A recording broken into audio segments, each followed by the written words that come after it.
सर्व सुखाची आशा जन्म गेला. माणसं जी जगतात ना सुखात नाही सुखाच्या आशेवर जगतात.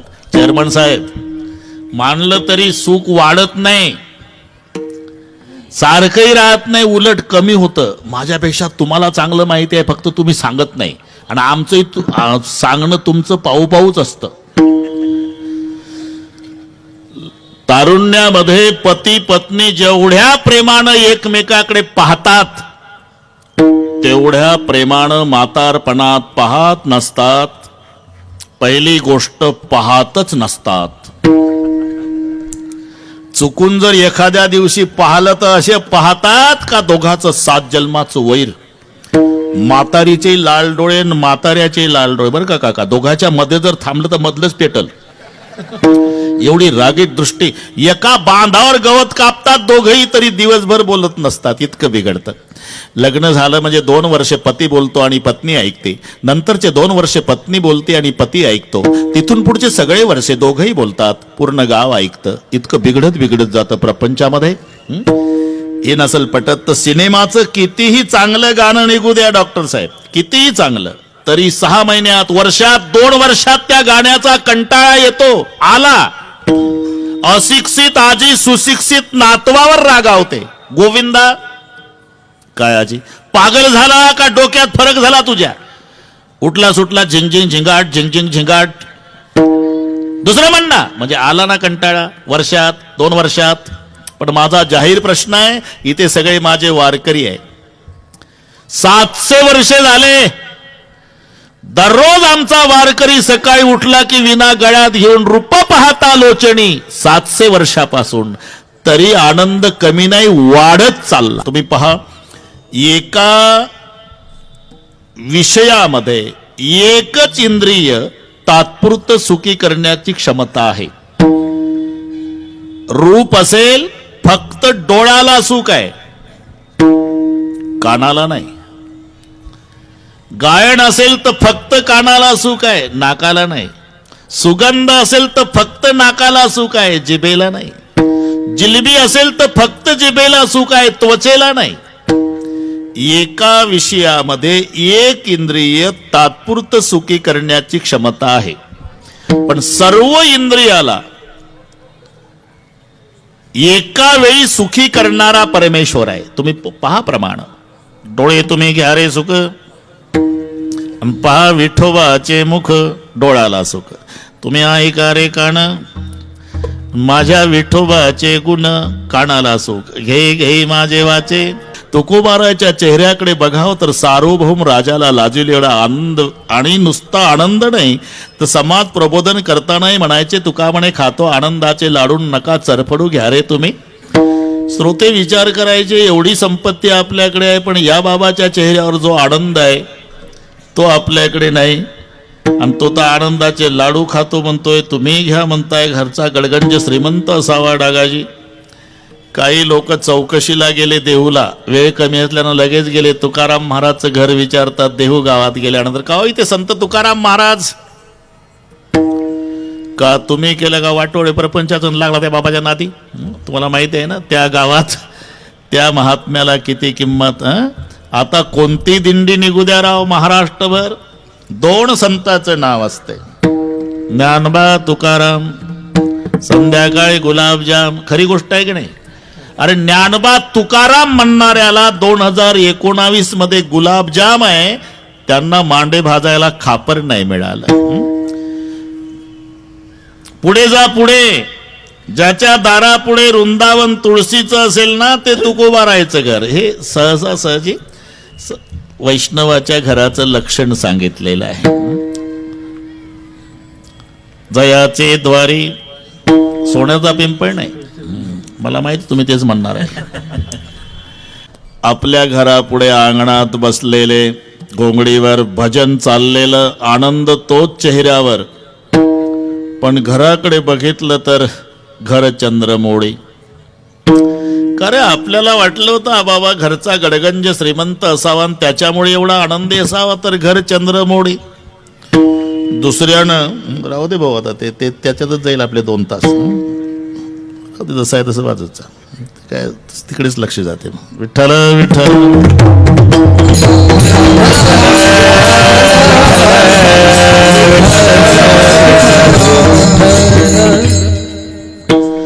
दुसरा म्हणाला, मला असं वाटतं घरची परिस्थिती प्रतिकूल असू दे, पण या महाराजांची धर्मपत्नी माऊली चांगल्या स्वभावाची असली पाहिजे. त्या माऊलीच्या स्वभावामुळे हा बाबा एवढा आनंदी असला पाहिजे. एकाचं डोकं चालतंय.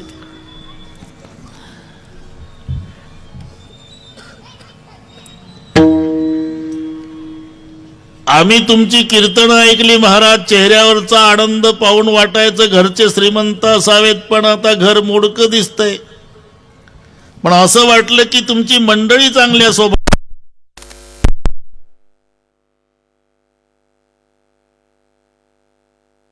हे जालन्याहून आले माणसं आपल्याकडे, गुळ पाणी आणा. चहा पाणी नव्हतं तेव्हा. लाल डोळे जिजाबाईचे. उंदीर मेला तरी धान्याचा दाना घरात नाही, नुसती कोरडं ऑर्डर सोडतात, टाळ कुटत बसतात दिवसभर. काही कामं धंदे आहे का नाही? हे तर हादरलेच पाहुणे.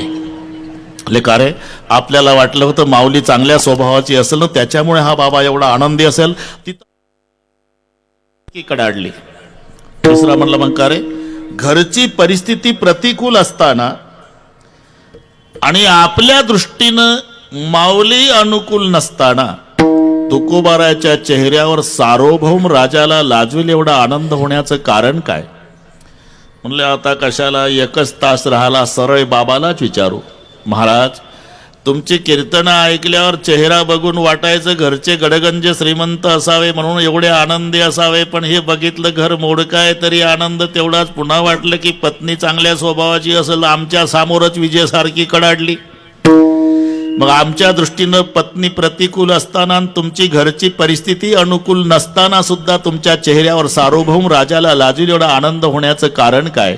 तुकोबारा म्हणाला, बाबा, तुमच्या दृष्टीनं माझी पत्नी प्रतिकूल असताना, घरची परिस्थिती अनुकूल नसताना सार्वभौम राजाला लाजवेल एवढा आनंद होण्याचं एकच कारण आहे.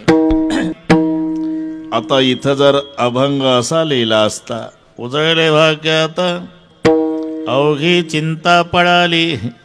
यमक तर जुडतं ना, पळाली काय आणि वारली काय. पण पळाली आणि वारली याच्यामध्ये जमीन अस्मान इतकं अंतर आहे. समजा एखाद्याची पळाली, चिंता म्हणतोय मी, तुम्ही भलते डोके चालू नका, कीर्तनात आलेले आहे. आता हे डोकं घरीच आहे का तुमचं? आपलं चाललं काय हे तर समजावर चाललं ना. समजा जर एखाद्याची पळाली तर पुन्हा येण्याची शक्यता आहे, पण ज्याची वारली, हा फरक लक्षात आला ना. म्हणून वारली आणि पळाली. नाही तर बाप लेकाचं शाब्दिक भांडण. भर चौकामध्ये मुलगा उतरून बोलला बापाला, बापाचा अपमान झाला आणि बाप रागा रागातच घरात आला. वाड्यामध्ये आल्यावर घोंगडं घेतलं, एक धोतरे घेतलं, बंडी घेतली, जर्मनचं ताट घेतलं, तांब्या प्लास्टिकचा घेतला आणि गेला निघून. 4 महिने सापडला नाही पल्लोडजी. पण 4 महिन्यांनी माणसं पंढरपूरला गेली तेव्हा हे पाटील गोपाळपूरच्या रस्त्याला भिकाऱ्याच्या लाईनमध्ये प्लास्टिकच्या कागदावरनं जर्मनच्या ताटात 10-20 रुपयाचे नाणे. जय हरी पाटील, चांगला बिझनेस सुरू केला.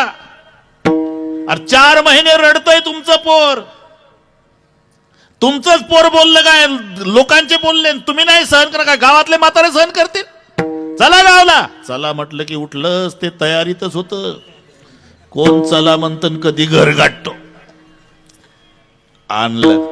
आणल्यानंतर मुलगा वाड्याच्या बाहेर आला आणि बापाला साष्टांग दंडवत घातला. एक लक्षात घ्या, बापाचं महत्व बाप गेल्यावर कळत असतं. जोपर्यंत वडील असतात ना घरी, वजनदार वाटतं घर, वजनदार. एकदा वडील गेले, केवढाही मोठा फोटो बापाचा लावा की घराचं वजन निघून जात. आणि मायबापाला काय लागतं? एक सगळ्या तरुण मंडळीला माझी प्रार्थना आहे, ही नीट ऐका. माय बापाला म्हातारपणात फक्त 2 चपात्या लागतात. 2च चपात्याचं जीवन आहे मायबापाचं. पण भावाभावाचं एकमेकावर जर जीवापाड प्रेम असेल तर मायबाप बिना औषधाचे 10 वर्षे जास्त जगतील, लक्षात ठेवा. हे टॉनिक आहे त्यांचं, त्यांना काही लागत नाही. फक्त बंधूचं एकमेकावरचं जीवापाड प्रेम पाहिलं की मायबापाच्या आनंदाला पारावार राहत नाही. आणि रोज मुलाची भांडणं पाहिली की 6 महिन्यात जगाचा निरोप घेतील मायबाप. म्हणून वडील आणि आई जोपर्यंत वजनदार वाटतंय, मुलाला पश्चाताप झाला, चुकलं बाबा, आता मेलो तरी बोलणार नाही, वाडा सोडून जाऊ नका. 1 महिन्याने शेजारचा म्हातारा मेला, त्याचं ते सावडायचा कार्यक्रम 10वा 14वी मासिक श्राद्ध झालं. आणि त्याच्या मुलाच्या डोक्यात कोणीतरी विषय घातला. काही प्रयत्न केले का नाही? कशाबद्दल? तुझ्या बापाबद्दल. म्हणजे अरे टीव्हीला द्यायचं, आपण यांना पाहिलत का? नाही तर पेपरला वरील फोटोतील व्यक्ती सापडून देणाऱ्यास योग्य बक्षीस दिलं जाईल. कशाबद्दल बोलतोय तू? तुझ्या वडिलाबद्दल. म्हणजे काय करतो? 4 महिन्यांनी आलं त्याचं म्हातारं. त्याचं आलं बाबा, का ते पळालं होतं. तुझं माझं वारलं म्हणलं ते नाही येत. आता लक्षात आलं ना, चिंता वारली आणि पळाली. महाराज म्हणतात सार्वभौम राजाला लाजवील एवढा आनंद होण्याचं कारण आहे चिंता वारली. अवघी चिंता वारली, पळाली नाही. पळालेली चिंता पुन्हा निर्माण होते, वारलेली नाही. आणि त्याच्यातही पुन्हा प्रपंचात चिंता पडते, परमार्थात वारते. मुलगी जन्माला आली की चिंता. जाते ती कन्या महती चिंता, कस्मान प्रदायती महान वितर्का संप्रदाय समयार्थहारिका हृदय विदारिका पितुः. शेवटपर्यंत चिंता. डॉक्टर साहेब, मुलगी जन्माला आली की उतरल्या चेहऱ्यानं बर्फी वाटतं. उतरल्या चेहऱ्यानं. पल्लोडची बर्फी घ्या, डागाची बर्फी घ्या, अशोकराव बर्फी घ्या. तोंड कसं उतरलं रे? पहिल्या 5 आहे हो. वाटलं होतं पेढ्याचा चान्स येईल महाराष्ट्रातल्या बर्फी आमच्याच नशिबाला. घ्या बर्फी, उतरल्या चेहऱ्यानं. मुलगी जन्माला आली की चिंता. पुन्हा वयात आल्यावर हिला अनुरूप असा योग्य वर कुठे सापडेल म्हणून पुन्हा चिंता. सामान्य बापाचं जाऊ द्या, रुक्माईचा बाप सुद्धा चिंतेत होता का नाही सरकडे साहेब? रुक्माईचा तुम्ही म्हणता ना लग्नात, राजा नवीन उमेदवाराला खूप आनंद वाटतो. भीमक रुक्मिणी सनयनी देखोनी चिंता करी. आपलं कामापुरतं. मी का सांगतो हे? जिथं साक्षात रुक्माईचा बाप रुक्माईच्या लग्नाच्या बाबतीत चिंतेत होता, तर 2 गुंठे ऊस असलेल्या पप्पाचं कसं होत असेल? म्हणून जाती ती कन्या महती चिंता, कस्मान प्रदायते. हिला अनुरूप असा योग्य वर कुठे सापडेल म्हणून चिंता. बरं, लग्न जुळलं म्हणजे चिंता वारली नाही, पळाली. पुन्हा बाप टेन्शन मध्ये असतो. का लग्न जुळलं तुम्ही पुन्हा चिंतेत? अरे लग्न जुळलं राजा, पण 500 रुपये खिशात आहे, 5 लाखाचा खर्च आहे. का काळजी करता? रेणुका पतसंस्था आहे ना. हा, मग काही पाईपलाईनचं करा, काही जर्सी गाईचं. तिकडच्या गोष्टी सांगतो. वापरा लग्नाला. म्हणजे चिंता पळाली, प्रकरण मंजूर झालं समजा. चिंता पळाली, वारली नाही, पळाली. आणि मग लग्न झाल्यावर बापाजवळ मुलगी येत असते, बासिंग बांधलेली. आणि जशी आई बाळाच्या तोंडावरून हात फिरवते ना, किती दगडाच्या हृदयाचा पुरुष असू द्या पल्लोडजी, जन्मात रडला नसेल जो बाप, पण जेव्हा 22 वर्षाची मुलगी बासिंग बांधलेली शेहनाईचे स्वर सुरू होतात ना पहिली बापाजवळ येते आणि आई मुलाच्या तोंडावरून हात फिरवते, तशी मुलगी पप्पाच्या तोंडावरून आणि एवढंच म्हणते, पप्पा तब्येतीची काळजी घ्या, खूप धावलाय आमच्यासाठी, माझी चिंता करू नका, तब्येत सांभाळा. एवढ्या मुलीच्या शब्दानं बाप ढसा ढसा रडतो. कलेजा का टुकड़ा जब पिता को छोड़ जाता तो पिता दीवाल पे सर पटक पटक के रोता है. कन्यादान सुखे जरी करी पिता, शोकांत ये अंतरी. एकुलत्या एक मुलाच्या मरण्यानं बाप रडणार नाही, पण लेकीच्या सासरी जाण्यानं बाप रडल्याशिवाय राहत नाही का? लेकीचं निस्वार्थी प्रेम रडवतं पप्पाला, निस्वार्थी प्रेम. मुलाच्या प्रेमात स्वार्थ आहे. ते म्हणतं काही नाही महाराज, 5-10 वर्षे त्रास आहे, एकदा म्हातारा मेलं का ती जोरी आपलीच आहे. मुलीला विचारा, महाराज जिस घर को मैं 22 साल तक मेरा मेरा कर रही, मुझे मालूम है सब छोड़ के जाना पड़ेगा, तो भी प्यार करते. हे निस्वार्थ प्रेम मुलीचं बापाला रडवतं. आणि एकदा मुलगी नांदायला गेली म्हणजे चिंता पळाली, वारली नाही. पुन्हा जेथलियाजी 4-5 वर्षानं बापाचं तोंड उतरलेलं. अरे एकुलत्या एक मुलीचं लग्न थाटात पार पडलं तरी तोंड कसं उतरलं? 5 वर्ष झाले लग्नाला. कर्ज काढून लग्न केलं, सगळे सोहळे माल पोहे खाऊ घातले त्या बैमानांना. काय झालं? काय झालं? जावाई पेताड भेटलं राव, 3-3 दिवस घरी येत नाही. पुन्हा चिंता. मी का सांगतो? ही पळते म्हणून पुन्हा निर्माण होत असते. ही प्रपंचातली चिंता आहे. प्रपंचात चिंता पळत असते, पुन्हा येत असते. पण महाराज म्हणतात, माझी पळाली नाही, वारली. अवघी चिंता वारली. आणि चिंता ही प्रत्येकाला आहे.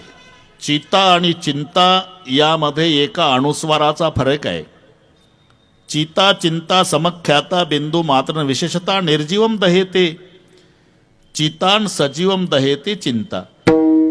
निर्जीव माणसाला जाळते तिला चिता म्हणतात, आणि जिवंत माणसाला जाळते तिला चिंता म्हणतात. बरं, चिता एकदाच जाळते, एकदाच जाळते आयुष्यामध्ये. का असं कधी वाचलं का? कळविण्यात अत्यंत वाईट वाटते की सालाबादप्रमाणे यंदाही त्यांना पेटवायचा कार्यक्रम पत्र्याच्या शेडमध्ये वड्याच्या काठाला नातलगाने 10:30ला एकत्रित यावं. आहे का सालाबाद प्रमाणे? एकदाच आहे. चिता एकदा जाळते आणि चिंता दररोज पावली जाळते. दोघीचंही काम जाळण्याचंच आहे. चिंतेचे प्रकार वेगवेगळे असतील, ज्याची त्याची चिंता वेगवेगळी असते. सफर करने वाले को चिंता सामान की, नैया चलाने वाले को चिंता तूफान की, किराएदार को चिंता मकान की. असा कोण आहे ज्याला चिंता नाही? चिंता की बडी आग लगी है जरे सब संसार. प्रत्येकाला चिंता आहे. महाराज म्हणतात, माझी चिंता वारली. आता दुसरा प्रश्न आहे, तुकोबारायच्या मागे जर प्रपंचाची चिंता म्हणावी तर तुकोबाराय स्वतःच्या पत्नीला सांगतात, नको चिंता करू वस्त्राया पोटात, नको चिंता करू वस्त्राया पोटात.